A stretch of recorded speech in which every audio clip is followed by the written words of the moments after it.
வரஹ்மத்துல்லாஹி வபரகாத்துஹு. அல்ஹம்துலில்லாஹ் அல்ஹம்துலில்லாஹி நஹ்மதுஹு வ நஸ்தஈனுஹு வ நஸ்தக்ஃபிருஹு வ நு'மினு பிஹி வ நதவக்கலு அலைஹி வ நஊது பில்லாஹி மின் ஷுரூரி அன்ஃபுஸினா மின் ஸய்யிஆத்தி அமாலினா மன் யஹ்திஹில்லாஹு ஃபலா முضில்ல லஹு வ மன் யுضلل ஃபலா ஹாதிய லஹு வ அஷ்ஹது அன் லா இலாஹா இல்லல்லாஹு வஹ்தஹு லா ஷரீக லஹு வஅஷ்ஹது அன்ன முஹம்மதன் அப்துஹு வ ரசூலுஹு அம்மா பஅத். லகத் கால அல்லாஹு தஆலா ஃபி மக்தமில் தன்ஸீல் அலீம் வல் ஃபுர்கானில் மஜீத். அஊது பில்லாஹி மினஷ் ஷைத்தானிர் ரஜீம். பிஸ்மில்லாஹிர் ரஹ்மானிர் ரஹீம்.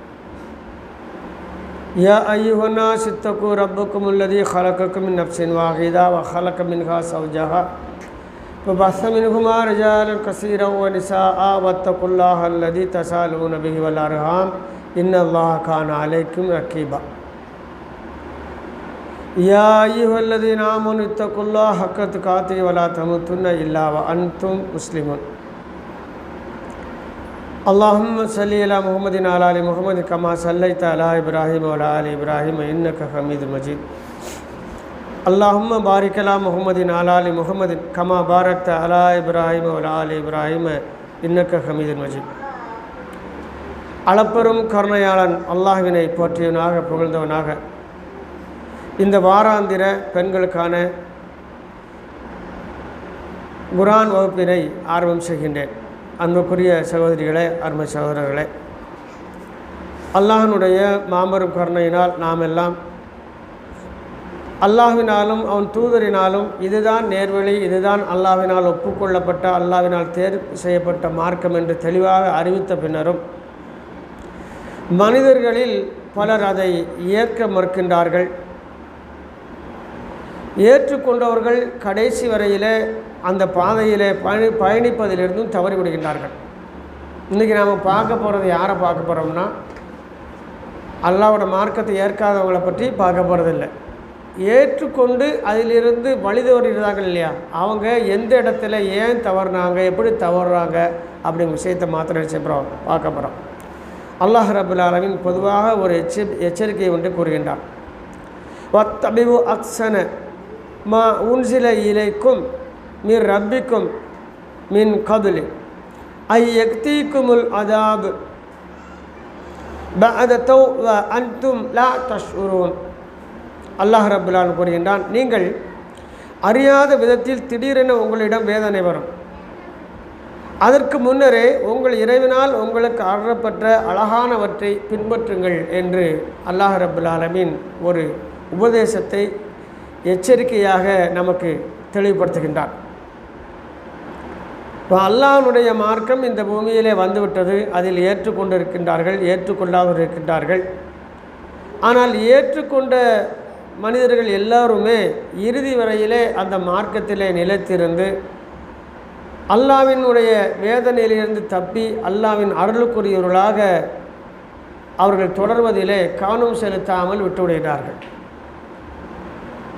பெரும்பாலும் ஒரு மனிதன் எப்படி வழிகட்டுகின்றான், எப்போது வழிகட்டான் என்பது அவனுக்கே தெரியாதவாறு அவன் வழிகட்டு விடுவான். காரணம் என்னவென்று சொன்னால், அவன் அல்லாஹ்வின் மார்க்கம் தனக்கு கிடைத்த பின்பும்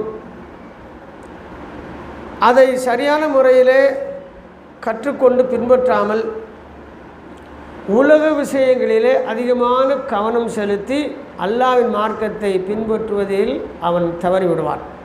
இதுதான் நம்ம எல்லாருமே செய்துக்கிட்டு இருக்கிறோம். ஆனால் நம்ம என்ன நினச்சிக்கிட்டு இருப்போம், நாம் கரெக்டாக தான் போய்கிட்டு இருக்கோம் அப்படின்னு. நம்ம தப்பு பண்ணதே தெரியாது. தப்பு பண்ணினது அந்த வழியை விட்டு கொஞ்சம் விலகி இருக்கிறது யாருக்கு உடனே தெரியும் அப்படின்னு சொன்னால், யார் இறைவனை அடிக்கடி நினைத்து அஞ்சிக் கொள்கின்றார்களோ, என் ரப்பு என்னை கேட்பான், அவனை நான் சந்திக்க போகின்றேன், அவனுக்கு பதில் சொல்ல வேண்டும் என்ற அந்த ஆழ் மனதில் அந்த ஓட்டம் இருந்து கொண்டிருக்கின்றதோ அவர்கள் தவறு செய்யும் பொழுது அவர்களும் தவறு செய்வார்கள். தவறு செய்தால் உடனடியாக அதிலிருந்து வெளியில் வந்துடுவாங்க. தெரிஞ்சிடும் அவங்களுக்கு, ஆஹா இது ஆபத்து, இதில் நம்ம என்ன செய்யக்கூடாது, நீடித்திருந்தால் நமது ஈமான் பறிபோய்விடும் அப்படின்னு. அப்போ நாம் எந்த வகையில் மக்களாக இருக்கின்றோம் என்பதை பார்ப்பதற்காகத்தான் இன்றைய வகுப்பை நான் உங்களுக்கு நடத்துகின்றேன். அவ்வாறு யார் அல்லாவின் பாதையை விட்டு விலகிவிட்டார்களோ அவர்கள் மறுமை வரும் பொழுது, மறுமையிலே நிறுத்தப்படும் பொழுது எவ்வாறு அவர்கள் கைச்சேதப்படுவார்கள் என்றால் அல்லாஹ் ரப்பல் ஆலமீன் கூறுகின்றான், அன் தகூல நஃப்சுன் யா ஹஸ்ரதா அலா மா ஃபர்ரத்து ஃபி ஜம்பில்லாஹி வ இன் குன்து மினல் ஷாகிரீன். அல்லாஹ்வுக்கு நான் செய்ய வேண்டிய கடமையில் குறை செய்து விட்டதின் மீது என் மீது கைச்சேதம் ஏற்பட்டு விட்டது. எப்போ சொல்கிறாரு? இனிமேல் 2 ரக்காத் தொழ முடியாது, 2 திக்ரு செய்ய முடியாது, அல்லாஹ்வை போற்ற முடியாது, புகழ முடியாத ஒரு நெருக்கடியான நிலையில் மரணத்திற்கு பின்னால் உயிர் கொடுத்து எழுப்பப்பட்டு விசாரணைக்காக நிறுத்தப்பட்டிருக்கக்கூடிய நேரத்தில் அவர் வருத்தப்படுறார். என்ன வருத்தப்படுறாரு? நான் அல்லாஹ்வுக்கு செய்ய வேண்டிய இபாதத்தில் குறை செய்து விட்டேன். அந்த குறையின் காரணமாக நான் இன்று என்ன செய்தேன்? சேதமடைந்தவனாக, நஷ்டமடைந்தவனாக ஆகிவிட்டேன். நான் இவ்வாறு செய்யாமல் இருந்திருக்க வேண்டுமே என்று புலம்புவார். எப்போ எல்லாம் முடிஞ்சதுக்கப்புறம் நம்ம கொஞ்சம் விளங்குது மாதிரி இருந்துச்சுன்னா, ரிசல்ட்டெல்லாம் வந்ததுக்கப்புறம் பரீட்சை பேப்பர்லாம் கொடுத்ததுக்கப்புறம் கையில் வச்சுக்கிட்டு நான் இன்னும் கொஞ்சம் நல்லா படிச்சிருக்கணும், நல்லா எழுதியிருக்கணும், அரை மார்க்காக கூடுமா? திருத்தியாச்சு, ரிசல்ட்டும் வந்துருச்சு. நான் அன்றைக்கி உட்காந்து உடனே படிக்க முடியுமா? கொஞ்சம் படித்து அதோட சேர்க்க முடியுமா? இதெல்லாம் நமக்கு தெளிவாக தெரியும். அதனால் பரீட்சைக்கு படிக்கக்கூடியவங்க எப்படி இருக்கிறோம்? தெளிவாக படிக்கிறோம். அதே மாதிரி தான் நமது வாழ்க்கை, நமது ஏடு பதிவேடுகளெல்லாம் முடிக்கப்பட்டு விடும். இந்த உலகத்தில் மரணத்தை அடையும் பொழுது நம்முடைய எல்லா வணக்க வழிபாடுகள், செயல்பாடுகள், நம்முடைய பொறுப்புகள் எல்லாம் நம்ம விட்டு விலகிவிடும்.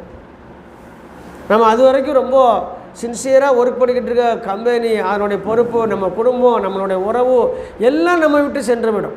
நாம் தனி மனிதனாக நாம் செய்த நன்மை அல்லது தீமை அல்லது இரண்டும் சேர்ந்தவராக நிற்கக்கூடிய நிலையிலே அனாந்தரமாக எந்த உதவியும் அற்றவராக விடப்பட்டு விடுவோம். இப்போ அந்த நேரத்தில் நாம் புலம்புவதில் எந்த விதமான பயனும் இல்லை. எப்படியெல்லாம் புலம்புவான் அப்படின்னு சொல்லி அல்லாஹ் சொல்லி காட்டுறான். ஏன் சொல்லி காட்டுறான்னா, நாம் அது மாதிரி ஆயிடக்கூடாது என்பதற்காக சொல்கிறாங்க. இப்போ பொதுவாக அவனை பற்றி படிக்காதனால எவ்வளோ கஷ்டப்படுதான்னு பிள்ளைக்கு சொல்லி காட்டுதான். இவனை பாரு, ஒழுக்கம் இல்லாதனால வாழ்க்கையை இழந்துட்டான்னு சொல்லி காட்டுறோம். ஏன் சொல்லி காட்டுறோம்? நம்ம பிள்ளை அந்த மாதிரி ஆகக்கூடாது என்பதற்கு. அப்போ அல்லாஹ் ஏன் மறுமையில் இப்போ புலம்புவர்களை, தன்னைத்தானே திட்டிக் கொள்பவர்களை ஏன் இந்த வசனத்தில் நமக்கு சொல்லி காட்டுறாங்கன்னா, நமக்கு இந்த நிலைமை ஏற்பட்டு விடக்கூடாது, அதனால் சொல்லி காட்டுறான். அப்போ அல்லாஹ் சொல்ல மேலும் அடுத்த வசனம் சொல்லலாம், அவ் தக்குவில் லவ் அன்னல்லாஹ ஹாதானி ல குன்து மினல் முத்தகீன். அல்லது அல்லாஹ் எனக்கு நேர்வழியை காட்டியிருந்தால் நானும் அல்லாஹ்வை அஞ்சுவோரில் ஒருவனாக ஆகியிருப்பேனே என்று அவன் கூறாமல் இருப்பதற்காகவும் அல்லாஹ் இதை நினைவூட்டுகின்றான். மறுமையில் எப்படின்னு சொல்லுவான்? அல்லாஹ் எனக்கு நேர்வழி காட்டியிருந்தா நான் அல்லாஹ்வை அஞ்சக்கூடிய நான் ஆகியிருப்பேன். அல்லாஹ் எல்லாருக்கும் என்ன செஞ்சான்? நேர்வழி காட்டத்தான் செய்கின்றான். அல்லாஹ் எல்லோருக்கும் இந்த பூமியில் வாய்ப்பை கொடுக்குறான். ஆனால் அதை யார் எடுத்துக்கொள்கின்றார்களோ அதை பயன்படுத்துவாங்க. இப்போ சென்ட்ரல் கவர்மெண்ட்டில் எக்ஸாமில் 1,00,000 வேக்கன்சி இருக்குதுன்னு சொல்கிறாங்க, பரிசு எழுதுகிறாங்க. 13 லட்சம் பேர் எழுதுகிறாங்க. 13,846 பேர் எழுதுறாங்க. 1,00,000 வேக்கன்சிக்கு எத்தனை பேர் எழுதுறாங்க? 13,846 பேர் எழுதுகிறாங்க. எழுதி எப்படியா நாம் நினைக்கிறாங்க. இது உலக விஷயத்துல எல்லாம் நமக்கு தெரியுது. போட்டி போட்டு நல்லா படித்து நல்லா எழுதுனா தான் கிடைக்கும் அப்படின்னு அதில் 1,00,000 பேர் தேர்வு செய்து எடுக்கப்பட்டுருக்காங்க, பணிக்கும் போயிருந்தாங்க. மிச்சவங்க என்ன செய்கிறாங்க? அடுத்த எக்ஸாமுக்கு தயார் செய்து கொண்டு இருக்கிறாங்க. இது உலக நிலை. ஆனால் மறுமையில் ஒரு மனிதன் என்ன சொல்கிறான்? எனக்கு அல்லாஹ் நேர்வழி காட்டியிருந்தால் அல்லாஹ்வை அஞ்சுவோரில் நானும் ஆகியிருப்பேன். அப்போ அல்லாஹ் நேர்வழி காட்டலையா? காட்டினான். அவனுக்கு நேர்வழினா என்னென்னே தெரியாமல் ஆயிடுச்சு. நேர்வழினா என்னென்னு தெரியாமல் இருந்தது. அவன் நேர்வழியை பற்றி கவலைப்படலை, அதுக்கு அதிக முக்கியத்துவம் கொடுக்கலை. ஆக எப்பவுமே எடுத்துக்கிட்டுங்களேன், எல்லாரும் இங்கே வந்திருக்கிறாங்களா? வரலை. அல்லாஹ் யாருக்கு இந்த பாக்கியத்தை கொடுத்தாலும் அவங்க தான் வருவாங்க. இந்த சபைக்கு மட்டும் இல்லை. அது மாதிரி பாருங்கள், ரோட்டில் டாஸ்மார்க்கு பாரெல்லாம் திறந்துருக்கு, எல்லாருமே போகிறாங்க. அதை கடந்து செல்லவும் கடந்து போய்கிட்டே தான் இருக்கிறாங்க. அதுக்குள் நுழைவான். அது மாதிரி நல்ல விஷயத்தில் அதை கடந்து செல்லவும் கடந்து போய்கிட்டே இருப்பாங்க. அதில் யார் உள்ளே நுழைகிறாங்களோ அவங்களுக்கு தான் அது கிடைக்கும். அப்போது நாம் எதை தேர்ந்தெடுக்கின்றோமோ அதை அடைவர்களாக இருக்கும். அப்போ மனிதன் மறுமையில் எனக்கு நேர்வழி காட்டியிருந்தால் நான் அல்லாஹ்வை அஞ்சுவனாக ஆகியிருப்பேன்னு சொல்லியிருந்தால் என்ன காரணம்னு சொன்னால், நேர்வழி அவன் தவற விட்டு விட்டான் என்று தான் பொருள். அதனால் அல்லாஹ்வுடைய அச்சமற்றவனாக இந்த பூமியிலே அவன் வாழ்ந்து கொண்டிருந்தான். ஆகையால் மேலும் அவன் எப்படி சொல்கிறான் பாருங்க, மறுமையில் எப்படிலாம் மனிதன் புலம்புவான் என்பதெல்லாம் சொல்லி காட்டான். அல்லது தக்கூல ஹீன தரல் அதாப லவ் அன்னலி கர்ரத்தன் ஃப அகூன மினல் முக்சினீன். ஒரு அழகான விஷயத்தை எல்லாம் பதிவு செய்கிறான். அவன் வேதனையை பார்த்த சமயத்தில் சொல்கிறான், நான் மீண்டும் இந்த உலகத்திற்கு மீண்டு செல்ல வழி உண்டாகுமாயின் நான் நன்மை செய்வர் ஒருவனாக ஆகிடுவேன், எனக்கு வாய்ப்பு கொடுங்கங்கிறான். இந்த சம்பவம் மரண வாயிலே நடக்கும், மறுமையிலையும் புலம்புவான். அவன் என்ன சொல்ல, எனக்கு வாய்ப்பு கிடைச்சா நான் போய் என்ன செஞ்சிருவேன், மீண்டும் நன்மை செய்வர் உள்ளவங்க நான் ஆகிடுவேன். அல்லாஹ் ரப்பல் ஆலமீன் சொல்கிறான், அழகா சொல்லுவான், பலா அப்படி இல்லைப்பா, கத் ஜாஅத்துக ஆயாத்தி ஃபகத்தபத் ஃபிஹா வஸ்தக்பருத வ குன்த மினல் காஃபிரீன். பதில் அவனுக்கு கூறப்படும், மெய்யாகவே என்னுடைய வசனங்கள் உன்னிடம் வந்தன, ஆனால் அவற்றை நீ பொய்ப்பிக்க முற்பட்டு கொண்டிருந்தாய், பெருமையடித்து கொண்டிருந்தாய், நிராகரிப்போரில் ஒருவனாகிவிட்டாய் என்று அல்லாஹ்வின் புறத்திலிருந்து அவனுக்கு செய்தி சொல்லப்படும். உன்கிட்ட வந்தது நேர்வழி, முதல்ல உள்ள வசனத்துக்கு விட வந்துருச்சு, உன்கிட்ட நேர்வழி வந்தது. எப்படி வந்தது? என்னுடைய அத்தாட்சிகளான குர்ஆன் வசனங்கள் உனக்கு வந்தது, உன்னுடைய வேதம் வந்தது, தூதர் வந்தார், தூதரின் செய்திகள் வந்தது. அதை நீ எடுக்க மறந்து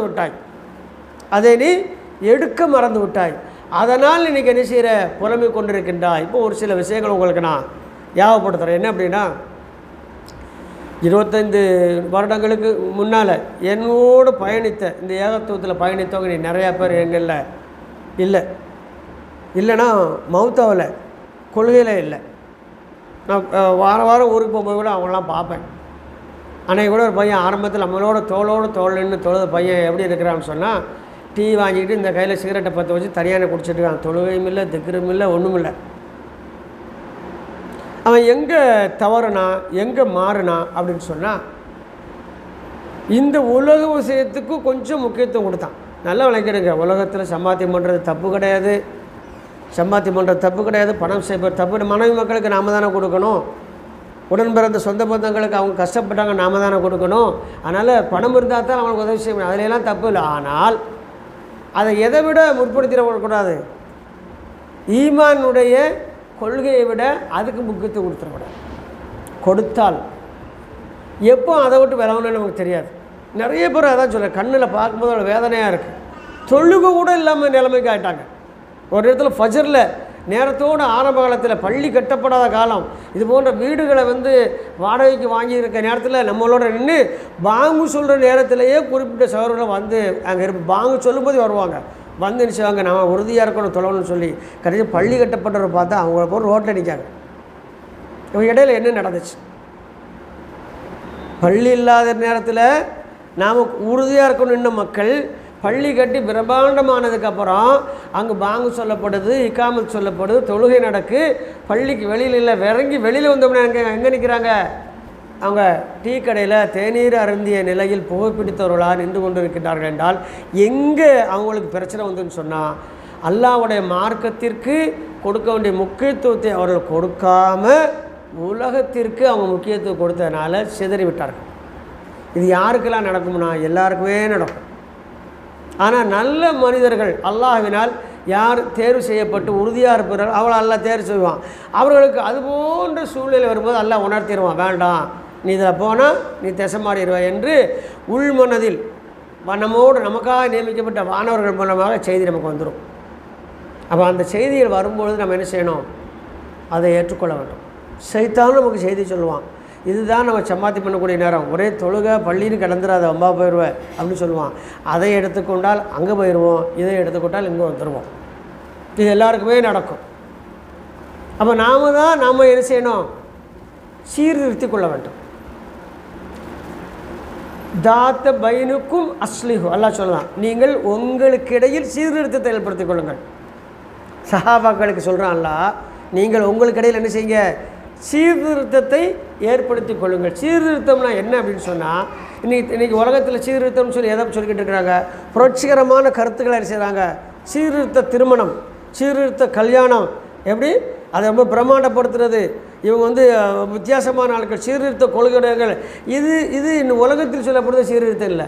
சீர்திருத்தம் என்ன தெரியுமா? நாம் ஒரு காரியம் பண்ணும் பொழுது அதில் சிறிய தவறு வந்து சரி பண்ணுறது. உதாரணமாக ஒயரிங் பண்ணுறாரு, எல்லாம் கனெக்ஷன் கொடுத்தாச்சு, எல்லா லைட்டும் எரியுது, ஒரு லைட்டுக்குள்ளே சுவிட்சை போடுறாரு, எரியலை. அப்போ என்ன பண்ணணும்? அதை மட்டும் பார்க்கணும். எல்லா லைட்டும் எரியுது, ஏன் எரியலை? ஒருவேளை பல்பு எரியலையா, சுவிட்சு மிஸ்டேக்கா, இடையிலேருந்து சப்ளை போகலையா, இப்படித்தானே திங்க் பண்ணணும் வேலை பார்த்தவன். இதே மாதிரி நமக்கு ஒரு காரியத்தில் இருந்து இடர் ஏற்படுமே, ஆனால் ஏன் ஏற்பட்டுச்சு, நான் எங்கே மிஸ்டேக் பண்ணினேன், நான் எதை சரி பண்ணணும்னு சிந்திக்க ஆரம்பிச்சுட்டு அல்ல காட்டி கொடுத்துருவான், அவரை சரி பண்ணிடுவான். அதனால் அவருக்கு நஷ்டம் வராது இந்த உலகத்தில். மேலும் அவன் நல்லா ரிஸ்க் என்ன செய்வான், அவனுக்கு தாராளப்படுத்திடுவான். இந்த கண்ணால் பார்க்குறோம், பணம்னு ஓடிக்கிட்டு இருக்க காலத்துலலாம் வராத பணம், அது வரதப்போ வரட்டும், அல்லா போதுமான்ட்டு நம்ம அல்லாவுக்கான சில காரியங்கள் செய்யும்போது அது பின்னால் நம்மளை துரத்தும். நாம் அதை துரத்துனா அது முன்னால் ஓடிடும். ரசூல் ஸல்லல்லாஹு அலைஹி வஸல்லம் சொல்லக்கூடிய விஷயத்தை பாருங்கள், உங்களுக்குன்னு நிர்ணயிக்கப்பட்ட ரிஸ்க் இருக்குது, அதை நீங்கள் என்ன செய்ய வேண்டாம், துரத்த வேண்டாம், அது உங்களை வந்து அடைச்சிடும். உங்களுக்கு நிர்ணயிக்கப்பட்ட ரிஸ்க்கை நீங்கள் அடையாமல் இந்த உலகத்திலிருந்து நீங்கள் என்ன செய்ய முடியாது, மௌத்தாகவே முடியாது. எல்லாமே அல்லாஹ் நிர்ணயித்து விட்டான். நமக்கு என்னமெல்லாம் தரணும், எவ்வளோ பேசணும், எவ்வளோ உணவு அருந்துவோம், எவ்வளோ நீர் அருந்துவோம், எவ்வளோ காற்றை சுவாசிப்போம், எல்லாமே நிர்ணயிக்கப்பட்டது. அதனால் நாம் செய்ய வேண்டியது என்னன்னு சொன்னால், அல்லாஹ்வுடைய அச்சத்துடன் அல்லாஹ்வுடைய நினைவுடன் அல்லாஹ் விதித்ததை அடைவது தான். இது நம்ம திறமைன்னு ஒன்றுமே இல்லை. கஷ்டப்படுறவங்களாம் முன்னேறன்னு சொன்னால் பாருங்கள், கஷ்டப்படாமல் ஒரு சில சும்மா இருப்பான், வேகமாக மேலே போய்கிட்டு இருப்பான், ரொம்ப கஷ்டப்பட்டு கஷ்டத்திலே தான் இருப்பான். அப்போ சில விஷயங்கள் இப்படி படித்தவன்லாம் மேலே போயிடுறானா, இல்லை படித்தவன்லாம் படிக்க வேண்டிய சம்பளத்துக்கு நிற்கான். நம்ம சிந்திக்கணும். அப்போ ஒரு விஷயத்துக்கு முடிவு வரும், என்ன அப்படின்னா, நான் அல்லாஹ்வுடைய மார்க்கத்தை புறக்கணித்து விட்டு அல்லது அதில் நான் கவனம் செலுத்தாமல் நான் உலக விஷயத்தில் கவனம் செலுத்தினா நான் தோல்வியடைந்து விடுவேன்.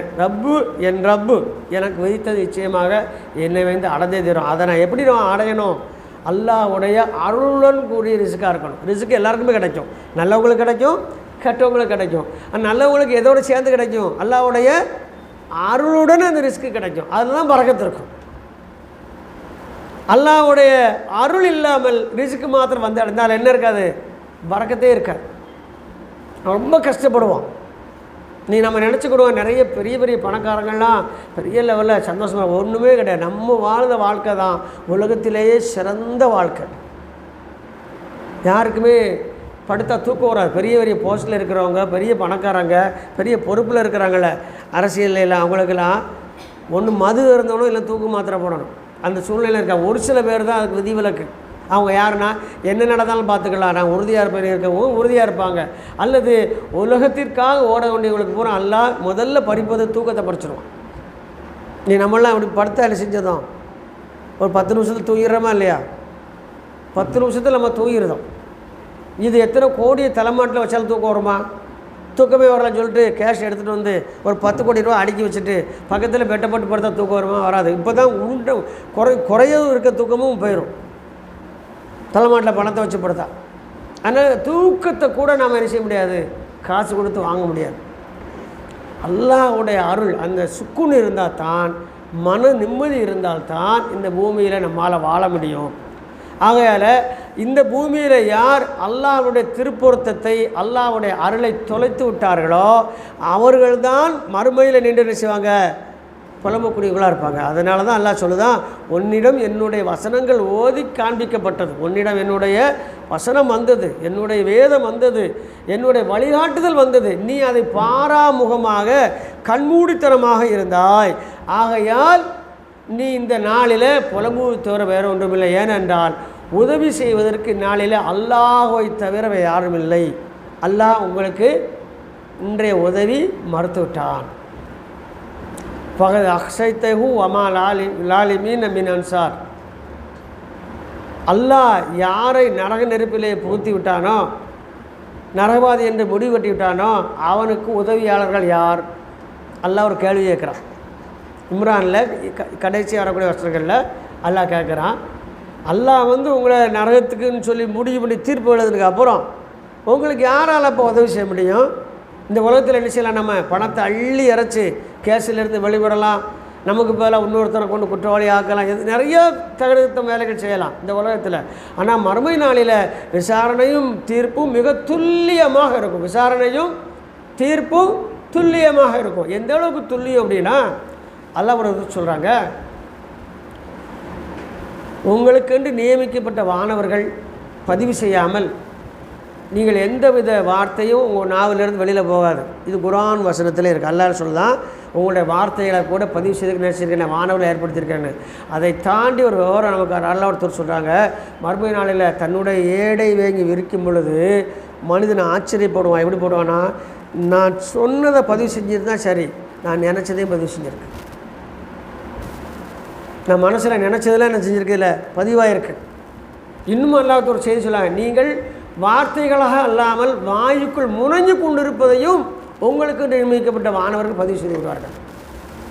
முனங்களை கூட இதெல்லாம் பார்த்துட்டு மனிதன் மறுமை நாளில் அப்படியே அப்போவே முடிவு பண்ணிடுவான், நாம் அவ்வளோதான் அழிந்து விட்டோம், நமக்கு உதவியாளர் யாரும் இல்லை, நம்முடைய குற்றங்களெல்லாம் நம்மளுடைய செயல்களெல்லாம் நமக்கு எதிராக இன்று கொண்டு வரப்பட்டிருக்கிறது, நமது கையிலே ஏடாக திரட்டப்பட்டிருக்கின்றது, தரப்பட்டிருக்கிறது, இனி நாம் எதுவுமே செய்ய முடியாது என்று மனிதன் தன்னுடைய நிலைமையை அவன் உணர்ந்து கொள்வான். ஆகையால் மறுமையில் பார்க்கும் பொழுது ஒரு சில மக்கள் இந்த யாரெல்லாம் மாட்டிக்கிட்டாங்களோ அவங்களுடைய முகம் பார்க்கும்போதே தெரியும்னு சொன்னான்ல. எப்படி தெரியுங்க? கருத்து விடும் முகம். அவங்க முகம் எப்படி ஆயிருமா? கருத்துரும். அப்படியே அல்லாஹ் சொல்லி காட்டான், ஏமல் கியாமத்தி தரல்லதீன கத்தபு அலல்லாஹி உஜூஹும் மஸ்வத்துன் அப்படின்னா சுருங்கி கருத்து போகும். ஆமாம், மறுமை நாளில் அப்போ மனுஷனுக்கு முகம் மலர்ந்தது எப்போ மலரும்? கருப்பாக இருக்கவங்களுக்கு கூட சந்தோஷம் தான். எப்படி இருக்கும் முகத்தில்? ஒரு ஒளி வருமா? கேட்பான், என்ன நீ முகம் படிச்சுட்டு இருக்கான்பான். அவன் கருப்பாக தான் இருப்பாங்க, ஆனால் முகத்தில் என்ன இருக்கும்? நூறு இருக்கும். அப்போ கருப்பு வெள்ளை சிவப்புக்கு அப்பாற்பட்டு ஒரு ருசியாக இருக்குது. என்ன இருக்குது முகத்தில்? அல்லாஹ்வுடைய ஒளின்னு ஒன்று இருக்குது. வந்தால் தான் நம்ம சிறப்பாக இருக்க முடியும். அப்போ அந்த நாளில் மறுமை நாளில் முகமெல்லாம் அப்படியே சுருங்கி போய் முகமெல்லாம் கருத்து எனக்கு என்ன நிலைமையாமோ என்று பதறக்கூடிய நிலைமையில் அவர்களெல்லாம் நின்று கொண்டு இருப்பார்கள் என்று அல்லாஹ் ரப்புல் ஆலமீன் கூறுகின்றான். லைஸஃபி ஜஹன்னம முஸ்வத்தலில் முத்தகப்பிரீன். அல்லாஹ் சொல்லுவார், இந்த நிலைமை உங்களுக்கு ஏன் தெரியுமா வந்துச்சு? நீங்கள் பூமியில் என்னோடய அத்தாட்சி வந்தபோது அதை விட பெருசாக நீங்கள் என்ன செஞ்சீங்க? உலகத்தை நேசிச்சிங்க. நான் தான் உங்களை படைத்தேன். உங்களை எதுக்கு படைத்தேன்? என்ன வணங்கா. நான் தான் உங்களுக்கு நேர் வழி காட்டினேன். நான் தான் உங்களுக்கு வசனங்களை தந்தேன். நான் தான் வேதத்தை தந்தேன். என்புறத்திலிருந்து தான் தூதர்கள் வந்தாங்க. இவ்வளவு உதவிகள் என்புறத்திலிருந்து வந்ததுக்கு பின்னாலும் நீங்கள் அதை புறந்தள்ளிவிட்டு எங்கே போனீங்க? உலகத்திற்காக ஓடுனீங்க, உலகத்தை முற்படுத்தினீங்க. அதன் விளைவு இன்று நீங்கள் என்ன செஞ்சீங்க? சரியான முறையில் மாட்டிக்கொண்டீர்கள். அதற்கு முழு பொறுப்பாளி யார் தான்? நீங்கள் தான். எவ்வளோ ஒரு விஷயம் பாருங்கள். முழு பொறுப்பாளி நீங்கள் தான். அது யாரும் எதுவுமே பண்ண முடியாது. இந்த உலகத்தில் ஒரு மனுஷன் தப்பு பண்ணும்போது என்ன சொல்லுவான் தெரியுமா? இந்த உலகத்தில் ஒரு மனுஷன் தப்பு பண்ணும்போது, நான் சரியாக தான் எல்லாம் பிளான் பண்ணியிருந்தேன், எனக்கு சரியாக ஒரு தவறான ஒரு ஆள் ஒரு யோசனை சொன்னதுனால நான் தப்பு பண்ணிட்டேம்மா. அல்லது சொல்லுவான், நான் அப்படி அந்த அர்த்தத்தில் சொல்லலை, நான் வேறு அர்த்தத்தில் சொன்னேன். இப்படி தன்னைத்தானே காப்பாற்றிக் கொள்வதற்காக மனுஷன் செய்வான். பொய்யை கொஞ்சம் நளினமாக அழகாக சொல்லுவான். இதெல்லாம் பொய் தான். ஆனால் எப்படி சொல்லுவான்? மெருகேற்றி சொல்லுவான். மறுமையில் என்ன அதிசயம் நடக்கும்னு சொன்னால், எல்லா குற்றவாளிகளும் தவற அப்படியே ஏற்றுக்கிடுவாங்க, மறுத்து பேச மாட்டாங்க. இந்த உலகத்தில் மறுத்து பேசுகிறவங்க எல்லாருமே அங்கே எப்படி இருப்பாங்க? குற்றத்தை ஒத்துக்கிட்டு அமைதியாக இருப்பாங்க. ஏனென்றால் அந்நாளில் அவனுக்கு அந்த உரிமை கிடையாது. எந்த அளவுக்கு அல்லாஹ் விசாரிக்கிற சாட்சியை கொண்டு வரான்னு சொன்னால், அல்லாஹ் சொல்லலாம், மறுமை நாளில் உங்களுடைய உடல் உறுப்புகளெல்லாம் உங்களுக்கு எதிராக சாட்சி சொல்லும். உங்களுடைய கண்கள், உங்களுடைய கைகள், உங்களுடைய கால்கள் சொல்லிட்டு, உங்கள் உடம்பில் முழுவதுமாக அதிகமான இடங்களில் போர்த்தப்பட்டிருந்த தோல், அந்த தோல் கூட என்ன செய்யும் தெரியுமா? உங்களுக்கு எதிராக தவறு பண்ணவங்களுக்கு எதிராக சாட்சி சொல்லும் பொழுது அந்த மறுமை நாளில் அவங்க ஆச்சரியப்படுவாங்க, என் உடம்பே எனக்கு எதிராக சாட்சி சொல்கின்றது. இங்கே தான் நாம் பெரிய தவறு பண்ணுதோம். என்ன தவறு பண்ணுவோம் தெரியுமா?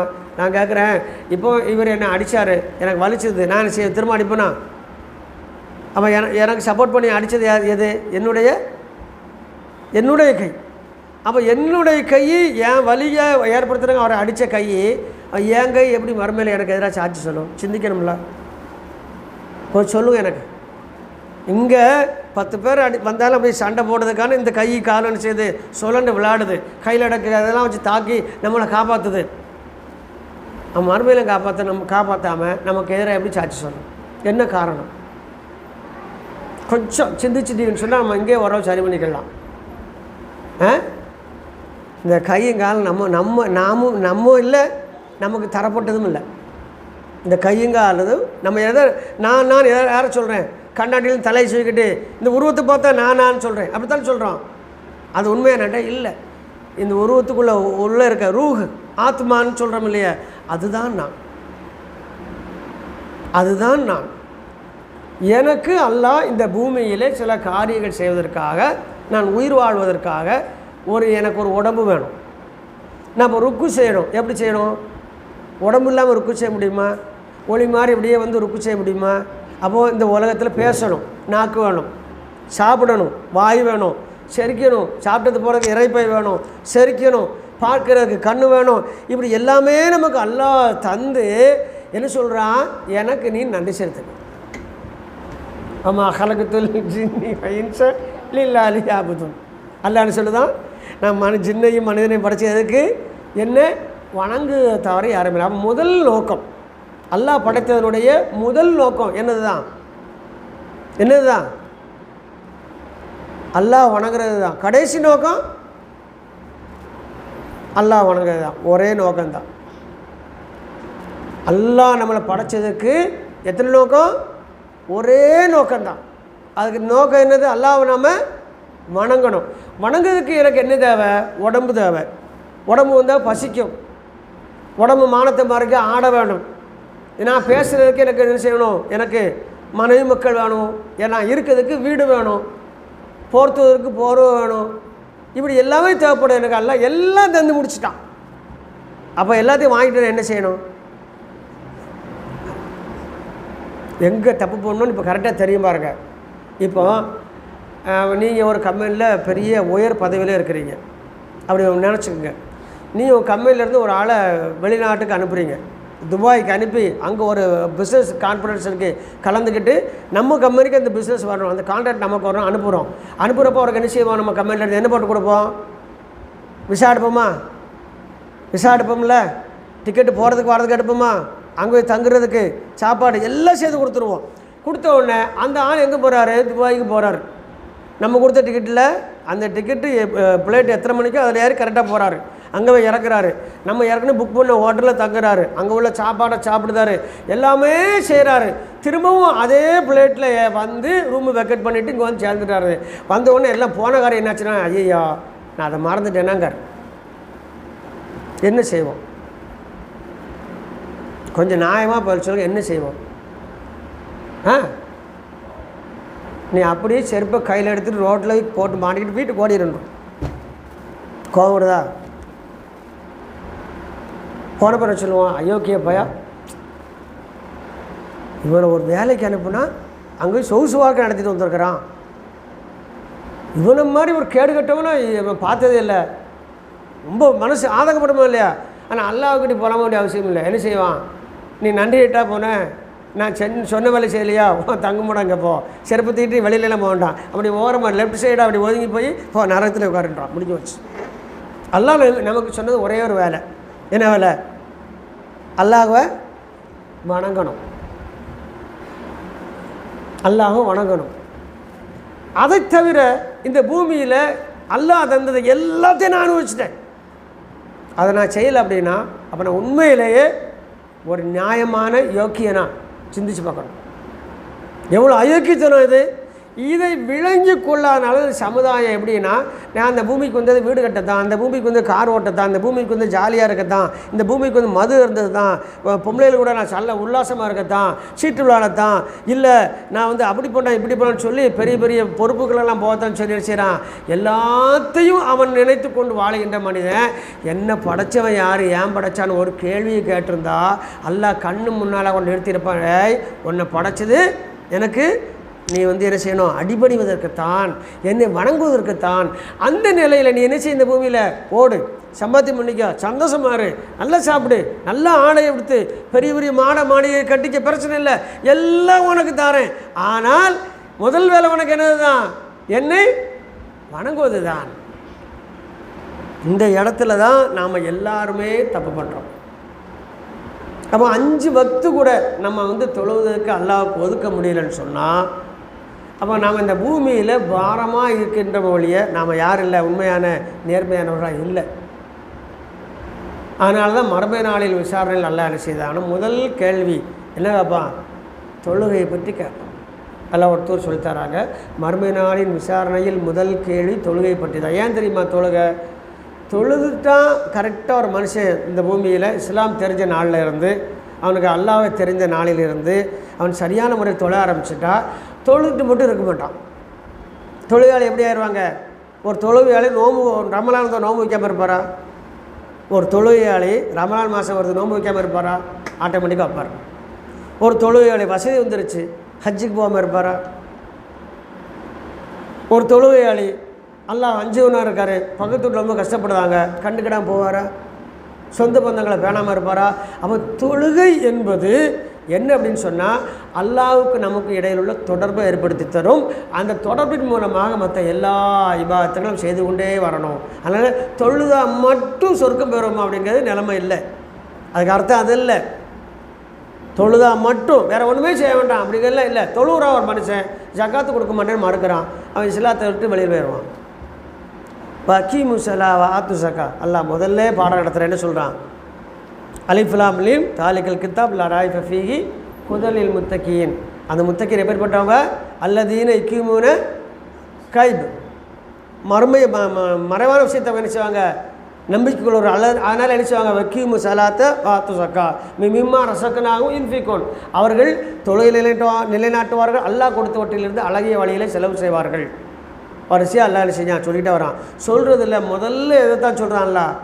தொழுகை சொல்கிறான். அப்போ தொழுதுட்டான் ஒரு மனுஷன் விளங்கி தொழுதுட்டான்னு சொன்னால், சிலவர் தொழுகை எடுப்பாங்க, 6 மாதம் தொழுவாங்க விட்டுருவாங்க, 1 வருஷம் தொழுவாங்க விட்டுருவாங்க, ஏன் 2 வருஷம் தொடர்ந்து தொழுகையை விட்டுட்டு தொழுகையே இல்லாமல் போய் சேர்ந்துருக்கிறாங்க. இதெல்லாம் ஏன் நம்ம கண் முன்னால் நடக்கிறதே சிந்திச்சிருக்கிறோமா? தொழுகை என்றால் என்னன்னு விளங்கி கொள்ளாமல், என் ரப்பு எனக்கு இட்ட முதல் கட்டளைன்னு விளங்கி கொள்ளாமல் ஏதோ ஒரு காரணத்துக்காக தொழுகைக்குள்ளே போவாங்க. அவங்களோட ஃப்ரெண்ட்ஸுக்காண்டி போவாங்க, அவன் சும்மா தானே இருக்கும், தொழுவிட்டு வரமாட்டு போவாங்க. அப்போ கொள்கை ரீதியாக தொழுகையை விளங்கி கொள்ளாமல் தொழுகை எடுத்தவங்க விட்டுருவாங்க. தொழுகையை விளங்கிக்கிட்டவங்க எந்த கடினமான சூழ்நிலையிலையும் தொழுகை விட மாட்டாங்க.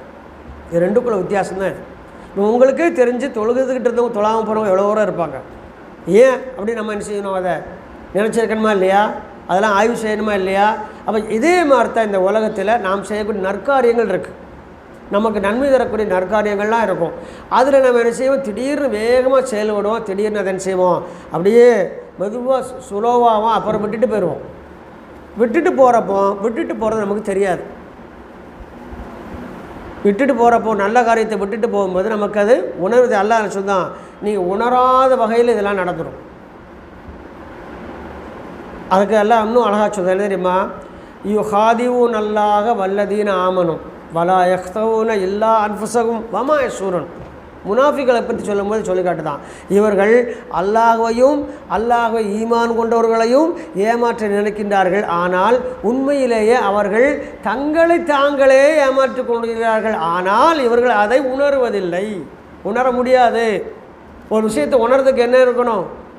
நம்மகிட்ட என்ன இருக்கணும்? இறைச்சம் இருக்கணும். நம்ம ஈமான் துடிப்போடு இருக்கணும். அப்போ தான் தவற்றின் பக்கமே போகாமல் இல்லை, தவற்றின் பக்கம் போவோம், தவறு கூட செய்துருவோம். எப்பா எனக்கு இது ஆகாது, யார் அப்போ என்னை மன்னிச்சிட்டு நான் பண்ணிட்டேன்னு சொல்லி வேகமாக அல்லாஹ்ட்ட திரும்பி வந்துடுவாங்க. அல்லாஹ் அப்படித்தான் சொல்லுதான். அல்லாஹ் அவன் சொல்லும் பொழுது அப்படித்தான். அவன் நம்ம எப்பொழுதுமே தவறே செய்ய மாட்டேன், நான் அப்படியே பல்ல கடிச்சிட்டு இருப்பெல்லாம் சொல்ல முடியாது. தவறுனா ரொம்ப பெரிய தவறுலாம் இல்லை. ஒரு ஆள் மோசமாக திட்டி போடுதான், அவர் மனசு ரொம்ப காயப்படுத்திடுறோம், இது சரியா தவறா? தவறு தானே.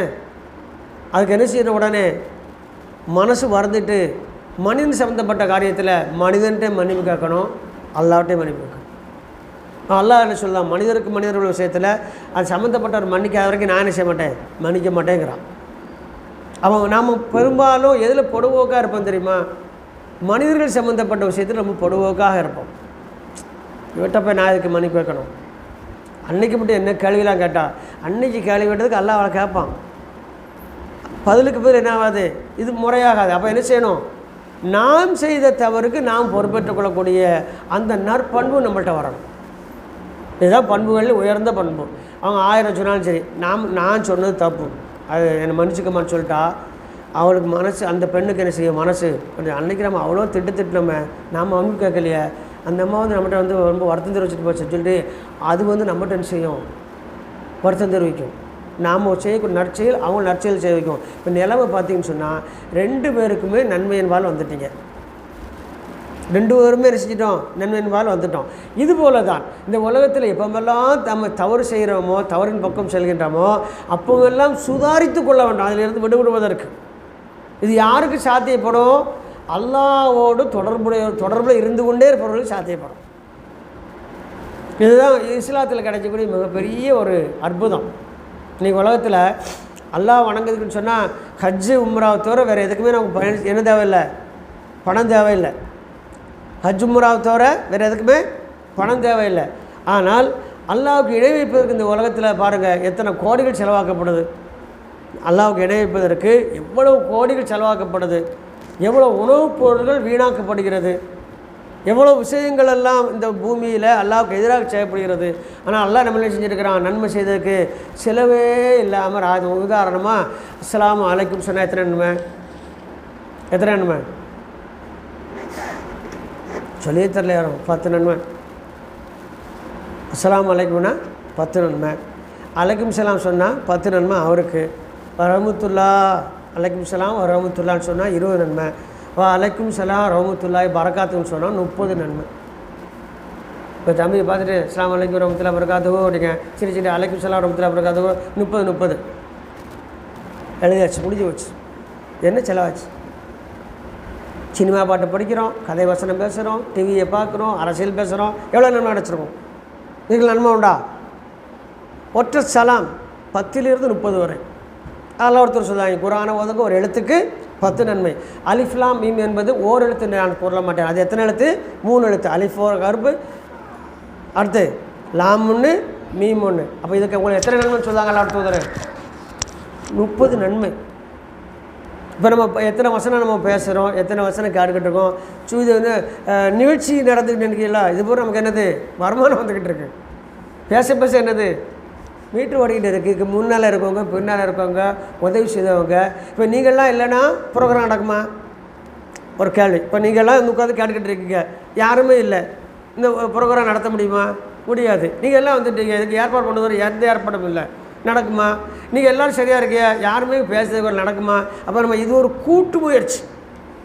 இந்த கூட்டு முயற்சியில் எல்லோருக்கும் என்ன கிடைக்கி, நன்மை கிடைக்கி. இப்போ இருந்த இடத்துலையே நம்ம என்ன செஞ்சுக்கிட்டு இருக்கோம், நன்மையில் இருந்து கொண்டிருக்கின்றோம். இதை உணரணும். நாம் சும்மா ஒன்றும் இல்லை. இஸ்லாம் என்பது அல்லாஹ்வினால் ஒப்புக்கொள்ளப்பட்ட மார்க் என்பதற்கு இதுதான் அடையாளம்.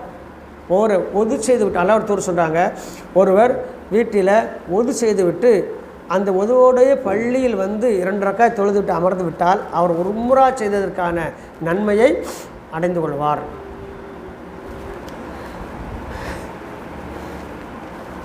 அப்போ நல்லா விளங்கிக்கிடுங்க. இந்த ஹதீஸை நான் ரொம்ப லேட்டாக தான் தெரிஞ்சுக்கிட்டேன். தெரிஞ்ச உடனே எனக்கு ஒரு சின்ன டவுட்டு, இது சரியான ஹதீஸானா அப்படின்னு. உடனே ஹதீஸ்களை ஆய்வு செய்யக்கூடிய ஒருத்தர் நம்ம குடும்பத்திலேயே அந்த படிப்பில் இருந்துக்கிட்டு இருக்காங்க. அவங்கள்ட்ட நான் கேட்குறேன், இந்த ஹதீஸ்னா ஆமாம் இது சரியான ஹதீஸு தான். அப்போ இது தெரிஞ்சதுக்கப்புறம் நம்ம வீட்டில் ஒது செய்யும்போது பள்ளிக்கு வரவங்க எப்படி செய்வோம், இந்த விஷயம் தெரிஞ்சிருச்சு. ஒது செய்யும்போது என்ன செய்வோம், எனக்கு மிகப்பெரிய நன்மை கிடைக்க போகுது. இப்போ அல்லாஹ்வின் பக்கம் ஒது செய்யும்போதே சார்ந்துடுவார். நன்மை யார் தருவா? நன்மை தர்றது யார்? அல்லாஹ் தான் தருவான். எழுதுறது யார் எழுதுவா? அதுக்கு நியமிக்கப்பட்டவங்க எழுதுவாங்க. அல்லாஹ் யாரை படிச்சிருக்கான்னு அவங்க. அப்போது அல்லாஹ் தான் தர்றான் என்பது நம்ம உதவி செய்யும் போது அவுதுபில்லாஹி மினஷ் ஷைத்தானிர் ரஜீம் பிஸ்மில்லா சொல்லும்போது நம்ம என்ன மனசில் வந்துருச்சு, இன்றைக்கி நான் என்ன செய்கிறேன், பள்ளிக்கு உதவோடு நடந்து போகிறேன், ஓர் அடி எடுத்து வைப்பதற்கும் ஒரு எட்டுக்கும் எனக்கு நன்மை இருக்குது என்ற அந்த ஆசையில் ஆவலில் அவர் உதவி செய்வதோராக பள்ளிக்கே போய்கிட்டு இருக்கிறாரு. இப்படி நன்மையை எதிர்பார்த்து சலாம் சொல்கிறாரு, உதவி செஞ்சுட்டு பள்ளிக்கு போகிறாரு, அடுத்தவங்களை பார்த்து புன்முறுவல் செய்தார். இப்படி நல்லதே செய்து கொண்டிருக்க மனிதர் அந்த நல்லது செய்து கொண்டிருக்க நிலையிலேயே வாழ்ந்து கொண்டிருப்பார். அந்த வாழ்ந்து கொண்டிருக்கும் நிலையிலேயே மரணம் வரும். நம்ம என்ன மரணம் வரத நேரம் வந்துடும். நம்ம வழக்கமாக என்ன செய்தோமோ அதான் செஞ்சுக்கிட்டு இருப்போம். அப்போ மரணம் வரும்போது நான் நல்லது செஞ்சுக்கிட்டு இருக்கேன்னா என்ன செய்யணும், எப்பொழுதுமே நன்மை செய்யக்கூடியவர்களாக இருக்கும். உங்களுக்கு 13ஆம் தேதி மௌத்து வருதுன்னு சொல்லி நம்ம லெட்ரு வருமா, அன்றைக்கி மட்டும் காலையிலே இருந்துச்சு நின்று அப்படியே தொழுது நீளமாக அல்லாவோட தூர் தொழுது மாதிரி ஒரு ரக்காயத்திலே 3 ஜூஸை தொழ முடியுமா நம்மளால்? அப்படியே நமக்கு வாய்ப்பு இருக்கா? மௌத்து சொல்லிட்டு வருமா? மலக்கள் மௌத்து டைம் வந்துட்டு வந்து உட்காந்துருவாங்க. ரூஹை எடுப்பதற்கு ஒரு தெளிவான ஒரு செய்தி என்னென்னா, ரூஹை நம்மகிட்ட எடுக்கப்பாங்கல்ல, அதுக்கு முன்னாடியே அவங்க ஒரு டீமோடு அந்த இடத்துல வீடோ எதுவோ ரோடோ எதுவோ அந்த இடத்துக்கு வந்துடுவாங்க. நமக்கு தெரியாது. நம்ம நல்லா திடகாத்திரமாக இருப்போம். இன்னும் ஒரு சில நிமிஷத்தில் மௌத்தாக போகிறோம். யாருக்கு தெரியாது? நமக்கு தெரியாது. அவங்க வந்து உட்காந்துருப்பாங்க. இது ஒவ்வொரு நாளும் ஒவ்வொரு நாளிகையும் எல்லோரும் விஷயத்திலும் நடந்து கொண்டே இருக்குது. அப்போது நாம் எப்படி ஆயிரணும், அல்லாஹ் ஒருத்தர் சொல்கிறாங்க, மூமின்களுடைய பண்புகளில் ஒன்று, அவர்கள் மரணத்தை எதிர்பார்த்தவர்களாக வாழ்வார்கள். மூமின்களோட பண்பில் ஒன்று என்னது? மரணத்தை எதிர்பார்த்தோம். அதுக்கு என்ன அர்த்தம்? சாவணும்னு ஆசைப்படுறதில்லை. நான் எந்த நேரமும் மரணம் எனக்கு வந்துவிடும், என் மரணம் என்னை நெருங்கும் பொழுது, மலக்குல் மௌத் என்னையை வந்து சந்திக்கும் பொழுது நான் நன்மை செய்தோரில் உள்ளவனாக இருக்க வேண்டும். இதுதான் மரணத்தை எதிர்நோக்கிறது. எனக்கு வாழவே பிடிக்கல, இருக்க விட செத்துடலாம் அப்படின்னு சொல்லுவாங்க. இது மரணத்தை எதிர்நோக்கிறது இல்லை. மரணத்தை எதிர்நோக்க நம்ம மௌத்தாகக்கூடியவன். இந்த பூமியிலேருந்து எவ்வளோ காலம் வாழ்ந்தாலும் என்னை அல்லாஹ் ரப்பு என்னை கைப்பற்றிடுவான். ஆனால் நான் போகும்போது எப்படி இருக்கணும், என் ரப்பை சந்திப்பதற்கு தகுதி உள்ளவனான நிலையிலே நம்ம மௌத்தாகணும். ரொம்ப பெரிய திட்டமெல்லாம் போட வேண்டாம். இதுதான் என் ஈமானுடைய ஒரு பகுதியில் ஒன்று முக்கியமான பகுதி என்ன தெரியுமா? அல்லாஹ்வை சந்திப்பேன் என்று உறுதியாக நம்புவது. அல்லாஹ்வை நான் சந்திப்பேன் என்று உறுதியாக நம்புவது, இது ஈமானுடைய மிக பிரதானமான அம்சம். அப்போ அல்லாஹ்வை சந்திக்க நம்ம மௌத்தானா தான் சந்திக்க முடியும். அப்போ மரணம் நமக்கு என்னது? அல்லாஹ் சந்திப்பதற்கான ஒரு வாசல்.